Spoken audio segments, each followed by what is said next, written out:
기도할 때마다 그 순간을 놓치지 않게 하여 주옵소서. 주님과 동행하게 하시고 주님의 뜻을 묻게 하시고 주님의 뜻에 합한 것을 결단하는 용기를 허락하여 주옵소서.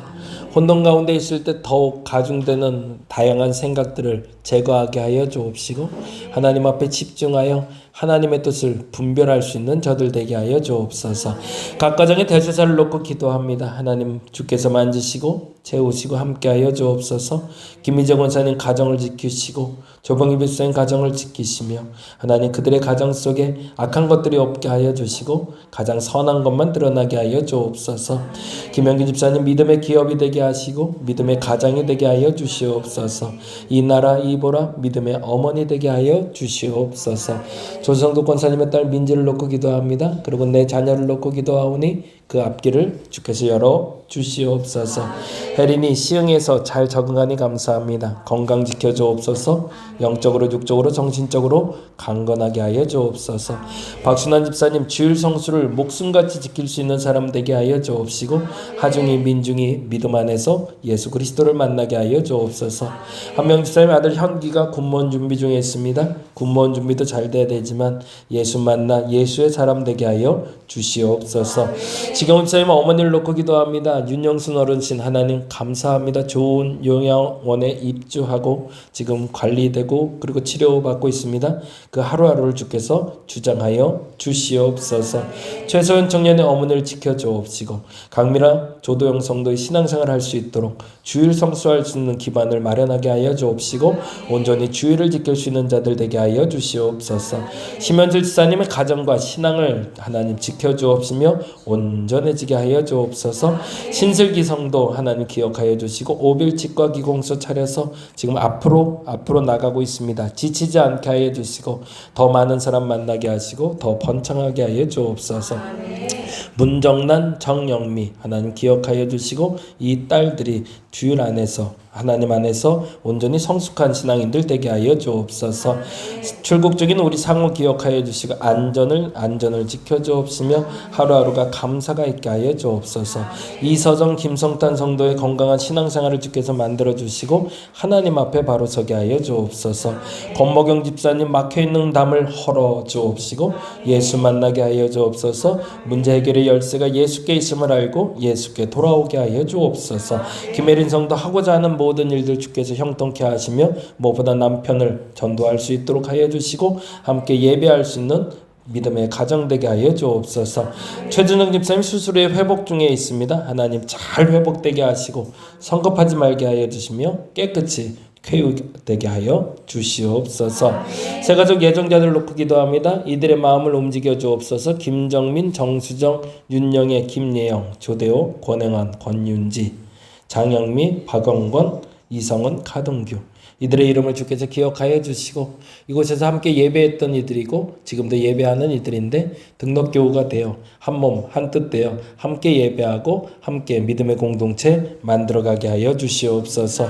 우리가 하고자 하는 일들 해야 할 일들 잘 감당케 하여 주옵소서. 하나님 어그러지지 않게 하여 주시고 판단이 흩어지지 말게 하시고 할 수 없다 여겨질 때도 내가 할 수 있는 일들을 찾아 행할 수 있는 저들 되게 하시며 그래서 저들의 신앙이 성장하고 성숙되게 하여 주시옵소서. 10월의 첫날입니다. 10월을 그렇게 시작하기를 원합니다. 변하지 않는 시간들인 것처럼 보여도 하루하루가 더 나아진 삶 살아가게 하여 주시고 보다 가치 있는 삶 주님께 영광 돌리는 삶 살아가는 우리 되게 하여 주시옵소서. 구하지 못한 것 아낌없이 하나님께 더 간구하며 나아가는 저들 되게 하시고 기도에 응답받는 저들 되게 하여 주시옵소서. 감사합니다. 고마우신 예수님 이름으로 기도드립니다. 아멘 아멘. 다니엘서 말씀 오늘은 봅니다. 다니엘 1장 말씀이 됩니다.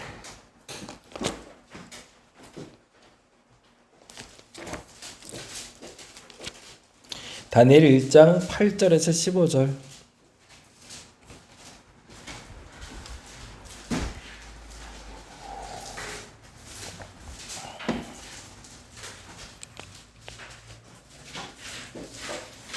다니엘 1장 구약성경 1231페이지 전후에 있습니다. 다니엘 1장 8절에서 15절 말씀 우리 같이 한 목소리로 읽겠습니다. 다니엘은 뜻을 정하여 왕의 음식과 그가 마시는 포도주로 자기를 더럽히지 아니하리라 하고 자기를 더럽히지 아니하도록 환관장에게 고하니 하나님이 다니엘로 하여금 환관장에게 은혜와 긍휼을 얻게 하신지라. 두려워하노라. 그가 너희 먹을 것과 너희 마실 것을 지정하셨거늘 너희의 얼굴이 초췌하여 같은 또래의 소년들만 못한 것을 그가 보게 할 것이 무엇이냐. 그렇게 되면 너희 때문에 내 머리가 왕 앞에 위태롭게 되리라 하니라.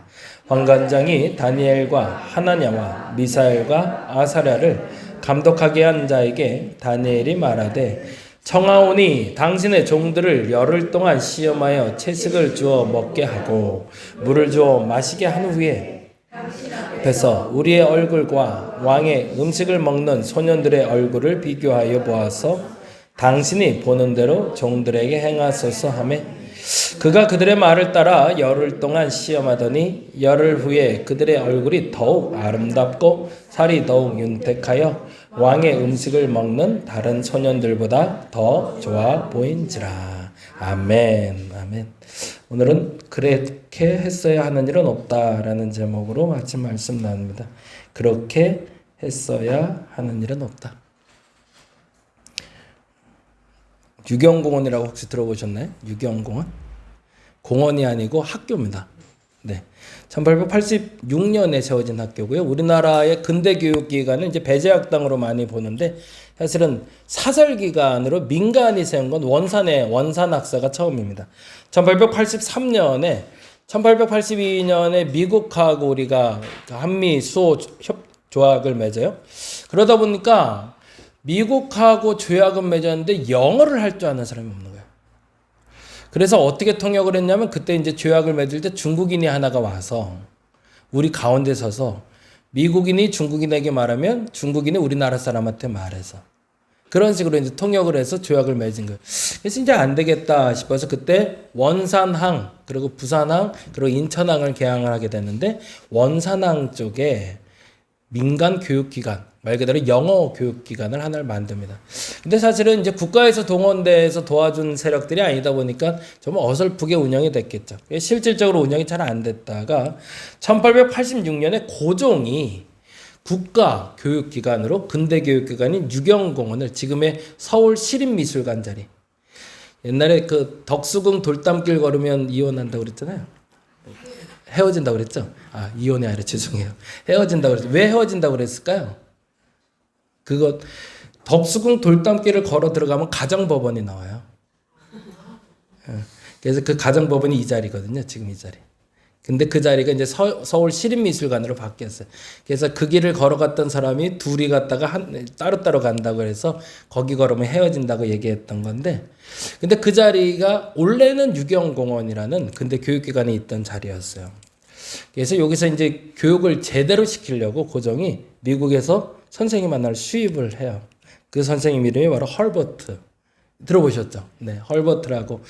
이 단어는 많이 들어보셨죠? 나는 웨스트민스터 사원보다 한국 땅에 묻히기를 원한다. 와, 멋있는 문화죠?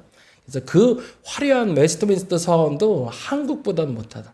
한국을 사랑했던 선교사였던 거죠. 또 하나 이런 말도 남겼어요. 조선 세종은 고대 페니키아 문자를 그리스에 전한 카드머스 왕자의 조금도 뒤지지 않는 인류사의 빛나는 업적을 남긴 분이다. 왜 그렇게 얘기했을까요? 한글의 우수성을 알았던 거예요. 이분이 생각해보니까 이 한글이라는 글자가 어마어마한 글자. 근데 그거를 만들었다고 하니 깜짝 놀란 거죠. 또 하나 이런 말을 남깁니다. 조선의 번역서이자 관용적 어구의 고요한 아침의 나라 많이 들어보셨죠? 근데 사실은 이건 우리나라를 비하하는 나라거든요. 우리나라는 감춰진 아무것도 없는 나라라는 뜻에서 고요한 아침의 나라라는 베버 신부가 썼던 단어인데 이 단어를 헐버트가 바꿔요. 뭐라고 하면 서광이 비치는 아름다운 나라. 앞으로 한국은 강대국이 될 거라고 처음 말한 사람 중에 하나가 헐버트였어요. 이 사람이 어떤 사람인지 조금 얘기하자면 다트머스 대학이라는 대학을 창립한 가정. 이건 아주 뛰어난 지식인 학자층 집안이죠. 감리교 선교사님이시고요. 최초의 국립영어국에서 아까 말했던 유경공원의 선생님으로 오셨던 분이고 7개 국어를 했대요. 야, 대단하시죠? 그냥 언어학자인 거예요. 그냥 언어에는 아주 탁월한 사람. 근데 그가 언어 중에 언어. 그래서 박사 논문을 하나 발표하는 게 한글에 대한 논문을 발표해요. 그 정도로 한글을 사랑했고 한글의 우수성을 말했던 사람이고요. 독립신문 발간에 지원하고요. 한성사범학교 어딜까요? 지금의 서울대학교. 예, 책임자, 최초의 설립자입니다. 그러니까 이분 또 의미가 있죠. 한글 띄어쓰기 보편화시킨 사람이 이분이세요.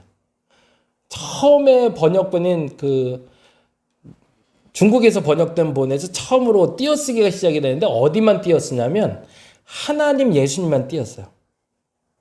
그래서 다른 띄어쓰기는 없고 그래서 우리들은 쭉 읽어서 읽잖아요. 그래서 하나님 전에 한 칸, 예수님 전에 한 칸. 이렇게 띄어쓰기가 처음 로스라는 사람이 쓴 띄어쓰기의 시작이었는데 정식 띄어쓰기를 만든 사람이 헐버트. 이게 대단한 거죠. 그러니까 한글이 어떤 언어인지를 아는 거예요.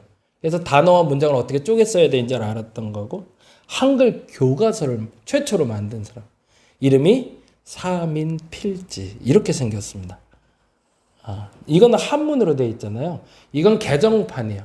근데 여기서 이제 문제가 발생하는데 1890년에 헐버트가 만들었고요. 91년에 다시 본국으로 돌아가요. 돌아갔던 가장 큰 이유는 못 해먹겠다는 거예요. 정부에서 너무 간섭이 심한 거예요. 뭘 좀 할라치면 안 돼. 지금하고 똑같죠. 근데 더 큰 문제는 돈을 안 줘요. 교육을 해야 되는데. 근데 이 사람이 펀드레이징을 할 수가 없잖아요. 그러니까 에이 더러워서 못 해먹겠다 그러고 화내서 가버려요. 근데 그걸 어르고 달래서 아펜젤러가 다시 데려와서 배제학당에서 영어 교사로 다시 일하게 됩니다. 그 시간은 잠깐 없었죠. 이걸 잠깐 설명하자면 초판본 서문의 3.1필지는 언문으로 되어 있었습니다. 뭐로? 한글. 순한글로 100%다. 그리고 뒤에 마지막 부록편에 지도를 넣어놨어요. 이유는 뭐냐면 국제 교류를 이해하기 위해 세계 지리를 필요한 책이 3.1필지였어요. 그러니까 3.1필지의 목적은 세계가 넓다는 걸 조선인들에게 알려주고 싶은 거예요. 근데 그걸 우리말로. 되게 멋있는 사람이죠. 그래서 세계 지도를 예전에 사진에 보면 이렇게 펼쳐고 쫙 그려가면서 설명하는 그림이 있어요. 그만큼 한국 사람들이 저 넓은 세상에 가서 일했으면 좋겠다는 바람이 있었던 거죠. 근데 1891년에 미국으로 돌아간 다음에 개정판이 나오는데 김홍집이 뭐로 편집했대요? 한자와 한문으로. 한글로 되어 있는 게 한자와 한문으로 바뀌어요. 그러면서 목적이 달라져요. 목적이 뭐라고 되냐면 한자와 한문을 통한 지식의 확장과 보급이라고 되어 있어요. 뭐가 달라진 걸까요? 주체가 달라진 거예요. 언문으로 되어 있을 때, 한글로 되어 있을 때는 누가 배울 수 있을까요? 여자들도 배울 수 있었어요. 노예들도 배울 수 있었고 누구든지 다 배울 수 있는 책이었대요. 사면필지는 갖고만 있으면 누구나 읽을 수 있는 책. 그리고 읽어서 뭐 하라는 거죠? 세계로 나가라는 게 헐버트의 생각인데 김홍집이 생각하니까 굳이 여자들이 배워서 뭐해? 노비들이 배워서 뭐해? 이건 양반들 거지. 그리고 바꿔버리는 거예요. 뭐로? 한문으로. 누굴 모르게? 여자들하고 노비는 못 읽게. 그리고 더 충격적인 건 이 책의 제일 중요한 건 뒤에 부록편인 세계지도거든요. 그걸 빼버려요. 그리고 글로 설명을 해요. 책이 어떻게 수용되었을까요? 사대주의로 다시 빠져버린 거죠. 그러니 헐버트가 돌아가고 싶었겠죠. 자기가 원하는 교육이 안 되는 거예요. 근데 헐버트가 이렇게 주창하고 강조했던 이유가 있답니다. 지난번에도 한번 말씀드렸는데 한국 사람의 언어 능력이 탁월하대요. 그래서 지난번 말씀드린 거 기억나신 분인데 우리나라는 배우면 몇 개월 만에 능통하게 통역이 됐대요. 몇 개월 만에 됐을까요? 9개월 만에 가능했대요. 통째로 외우더래요. 우리나라 사람들은 신기하게 가르쳐주면 통째로 다 외우는데 일본 애들은 죄송한데도 아무리 가르쳐도 발음이 안 되는데 한국 사람들은 발음이 되더라는 거예요. 그래서 헐버트가 너무 궁금해서 이걸 어떻게 발음을 하나 봤더니 처음에 언문이라고 했다고 했잖아요. 언문으로 글을 쓰더래요. 없다라는 단어가 어떻게 있어요? 비읍, 시읍 받침이잖아요. 듣도 보지 못한 단어인 거예요. 근데 그 발음이 되는 거예요. 뭐 L 발음, R 발음 있잖아요. 그거를 발음 기호가 아니라 한글로 쓰는 거예요. 이게 더 충격적인 건 그래서 첫 번째 영어 시험을 고종이 냈대요. 이제 헐버트가 시험 문제를 갖고 오면 고종이 그걸 읽어주면 사람들이 받아 쓰는 거예요. 받아쓰기 시험을 하는데 고종이 그걸 어떻게 읽었냐면 옆에다가 한글로 써줬대요. 발음 기호를. 그러면 한글로 쓰여있는 걸 고종이 읽어주면 받아서 보이 하면 보이 이렇게 쓰고 이렇게 할 수 있도록. 근데 그 기술력이나 그 창의성이 8개월쯤 되니까 언어 소통 정도가 아니라 통역이 될 만큼 탁월했답니다. 그래서 이제 영어 교육하는 분한테 얘기 들은 거예요. 그 얘기는 영어 교육하는 분한테 들었는데, 그런데 1910년부터 우리나라가 완전히 달라졌대요. 일본식 영어 교재가 들어오면서 완전히 영어의 영자도 못하는 나라가 되어버렸다는 거죠. 원래 우리나라가 그런 나라가 아닌데. 그런데 그때 영어를 제일 먼저 외워서 졸업한 사람이 있습니다. 그게 누굴까요? 1호 졸업생. 여러분이 너무 잘 아는 사람이에요. 이 사람이에요. 참 잘 키웠죠. 못된 교육을 시켜버린 거예요. 영어를 엄청 잘했대요. 처음에 입학생, 처음에 졸업생. 얼마 되지 않는 졸업을 했는데 그중에 거의 우수한 성적으로 졸업한. 그러니 미국과 소통이 되잖아. 이분은요. 통역이 될 정도로 됐던 거예요. 그러니까 머리가 좋았던 사람이기도 하죠. 그래서 이 사람을 키워낸 기관이 유경공원입니다. 사대주의 사고로 바뀌면서 건강한 교육을 시작했던 유경공원이 잘못된 교육기관으로 망쳐버리고 말았던 거죠. 근데 물론 이완용을 좀 변명을 하자면 이완용이 태어난 데가 서울 분당이래요. 성남 분당 백현동에서 태어났대요. 지금의. 그리고 아간 파천할 때 적극적으로 고종을 도와서 러시아 공사관으로 도망갈 수 있도록 도운 사람. 그리고 더 충격적인 건데 독립문 현판을 이 사람이 썼대요. 독립문. 독립문은 일본에 대한 독립이 아닙니다. 이거 잘못 알고 있는데 독립문이 세워진 게 1905년이에요. 우리나라 한일합법은 1910년이잖아요. 독립문을 지을 때 일본에서 후원을 해줘요. 독립문 짓도록. 왜냐하면 독립문은 영은문이라는 중국인 중국에서 사자들이 왔을 때 영접하던 공간이었거든요. 그러니까 중국의 사대주의를 없애고 독립하자는 게 독립문이었어요. 그래서 독립문에 적극적으로 동조해서 이완용이 글씨까지. 그러니까 적극적으로 나라를 살리려고 노력했던 거죠. 근데 너무 잘났던 것 같아요. 고종이 긴장이 되니까 좌천시켜요. 전라도 관찰사로. 그리고 전라도 자찰사로 좌천됐다가 1901년부터 4년까지 은둔생활을 합니다. 관직에 들어가질 못해요. 그러고서 은둔생활을 하다가 어느 날 다시 민비 때문에 올라오게 돼요. 그리고 그때 고종을 무시하기 시작하죠. 그리고 일본과 손을 잡고 우리나라가 망하는 데 일조한 인물이 됩니다. 이게 좀 안타까운 거죠. 이분이 한 얘기는 아니지만 이런 분들이 한 얘기가 있어요. 그래서 그 얘기를 좀 시작으로 해보려고 합니다. 어려움이 닥쳐온 거군요. 시대말이었거든요. 나라가 망하려고 그래요. 그래서 이런 분들이 했던 얘기가 있어요. 그때는 그랬어야 했다고. 이게 친일을 했던 사람들의 공통적인 고백이에요. 나라가 망했고 망국으로 갔을 때 강대국과 손을 잡을 수밖에 없었고 그들과 함께. 그래서 친일 청산을 할 때 제일 먼저 청산 대상이 됐던 게 그때 당시에 자기를 받은 사람들이래요. 백작 뭐 이런 거 그런 자기를 줬잖아요. 그 자기를 준 사람부터 먼저 친일 인명사전에 기록을 하기 시작했었다고 합니다. 근데 그들의 공통적인 주장은 어려운 상황이기 때문에 적당히 타협하며 악한 일이든 나쁜 일이든 상관없이 타협하고 수용해야 된다고 생각하는 거죠. 그러니까 말도 안 되게 김구가 그때 당시엔 일본 사람이라고 말하는 사람이 나올 정도로 엉뚱한 소리들을 해내는 사람들. 그때는 그럴 수밖에 없었다. 근데 이 무서운 생각이 우리도 그래요. 남들이 다 그렇게 하니까 어쩔 수 없어. 상황이 그러니까 그렇게 사는 거야. 라고 그냥 그 수준에 맞춰 사는 사람들. 그래서 괴벨스라고 우리가 너무나 잘 아는 나치의 선동가로 움직였던 사람도 그 얘기를 하죠. 그때는 그럴 수밖에 없었다고. 그리고 그게 맞는 거였다고. 신앙생활도 마찬가지더라고요. 어느 순간부터 남들이 하는 나쁜 짓들이 근데 거기에 같이 머물기 위해서 동일한 행동을 할 때가 있어요. 나는 어떨까? 내게 묻어있는 흔적들, 신앙의 흔적들은 건강할까요? 과거에 우리가 배웠던 신앙들이 건강한 신앙만 있을까? 죄송하지만 그렇지 않은 것들도 있거든요. 근데 그건 제거해야 돼요. 근데 우리는 그때 그랬어요. 그럴 수밖에 없었다. 그렇지 않다는 거죠.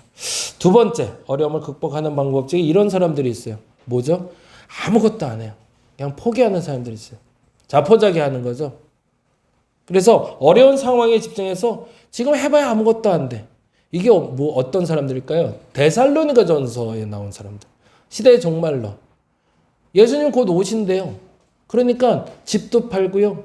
재산 다 팔고 교회에만 모여 있어요. 우리 옛날 다미성교회 한 것처럼. 그리고 뭐 하는 거예요? 예수님 오시길 기다린대요. 그리고 아무것도 안 해. 정말 망하는 거죠.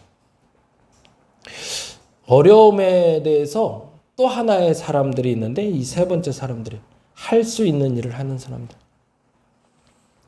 어려운 상황에만 집중하지 않아요. 삶의 긍정적인 측면에 감사하는 마음을 갖고 자신에게 닥친 어려움을 성장의 기회로 보려는 사람들이 있습니다. 그래서 탄탄하게 준비하는 사람들이 있습니다. 뭐가 됐든 그것이 무엇이 됐든 부정적인 것들을 계속 쌓아나가는 거죠. 그 가운데 무언가를 축적해 계속 가는 거죠. 그리고 그걸 쌓아놓은 사람들이 결국엔 나중에 쓰임을 받게 되죠. 오늘 본문의 다니엘과 세 친구들이 그렇습니다. 11절부터 한번 읽어볼까요? 환관장이 다니엘과 하나냐와 미사엘과 아사랴를 감독하게 한 자에게 다니엘이 말합니다. 뭐라고요? 청하노니 당신의 종들을 시험하여 채식을 주어 먹게 하고 물을 주어 마시게 한 후에 당신 앞에서 우리의 얼굴과 왕의 음식을 먹는 소년들의 얼굴을 비교하여 보아서 당신이 보는 대로 종들에게 행하소서.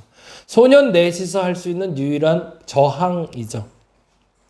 왕의 음식을 왜 먹지 않았을까요? 이건 뭐 너무 반복해서 말해서 아실 텐데 왜 왕의 음식을 먹지 않았을까요?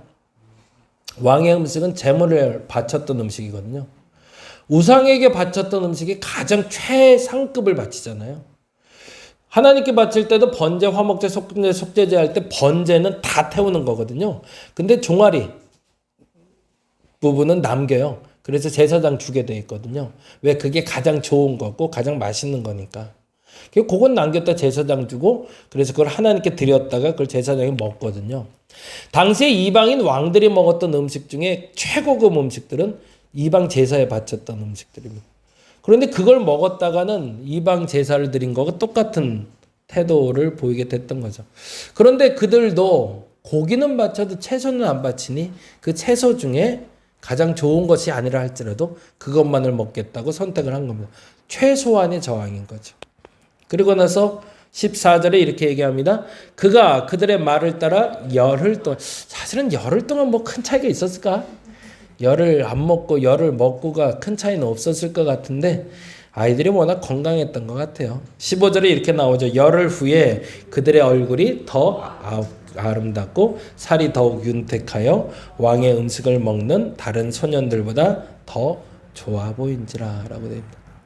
사실은 여기서 말하고 있지만 얘들은 나중에 환관이 됩니다. 환관이 뭔지 아시죠? 예, 거세를 해요. 사실은. 그래서 다니엘이 가족이 없잖아요. 그리고 다니엘 홀로 살잖아요. 근데 이유가 있는데 사실은 환관으로 살기 때문에 그렇습니다. 그러니까 그런 아이들을 양육하는 데 있어서 필요한 요소의 건강성을 필요로 했던 거죠. 근데 그걸 거부했던 거고 그것을 거부했던 것이 그들에게 저항이기도 했지만 자신의 신앙을 지키는 시작점이 되었던 거죠. 어려움이 온다고 다 자포자기하고 앉아있는 여러분 되지 않았으면 좋겠어요. 요즘 사실은 뭐 해야 될지 잘 모를 때라는 얘기들 많이 해요. 뭐 미국도 그래, 나라도 그래, 경제도 그래, 뭘 갖다 주긴 주는 것 같은데 갖다 주는 것 같지도 않고 그래요. 근데 이렇다고 손 놓고 있을 수는 없단 말이에요. 그리고 제가 요즘 제일 많이 하는 게 인생이라는 단어, 제가 감히 쓰긴 뭐하지만 이제는 인생 2라운드가 아니더라고요. 인생 3라운드를 살더라고요.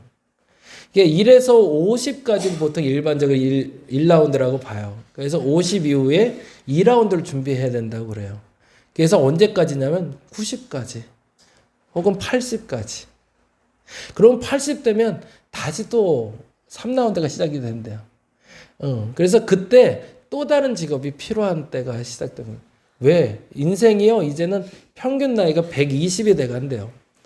그러니 조금 건강 유지하면 나는 40인 모세 시대를 살아야 되는 거예요.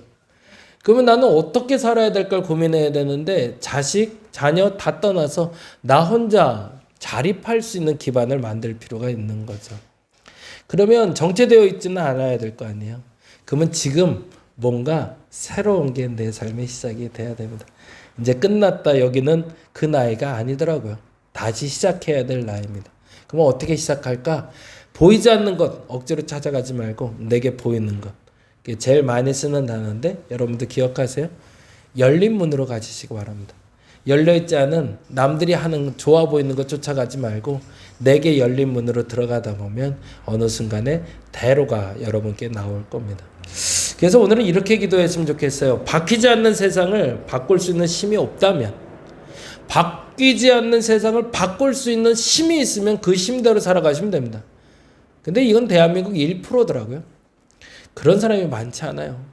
그런데 중요한 건 바꿀 수 있는 힘이 없다면 지금 내가 할 수 있는 가장 최선을 행하는 사람이 된다면 그것이 가장 탁월한 삶이라는 겁니다. 제가 오늘 본 책이 공허의 시대라는 책이 있어요. 한 그 네이버에서 근무했던 분이 쓴 글인데, 공허의 시대. 그래서 목적을 잃은 사회에 대한 이야기를 해요. 그러면 어떻게 행복하게 살까? 어떻게 가치 있게 살까를 얘기하는데, 목적주의를 넘어 충만주의로 가라라는 얘기를 하더라고요. 무슨 얘기냐면 무엇인가를 이루면 행복할 거라고 생각하는데 대부분의 사람들이 그것을 이뤘을 때 행복한 사람이 거의 없더라는 거예요. 이뤄놓고 나서 그 다음에 또 서운해요. 그리고 또 허무해지더라는 거죠.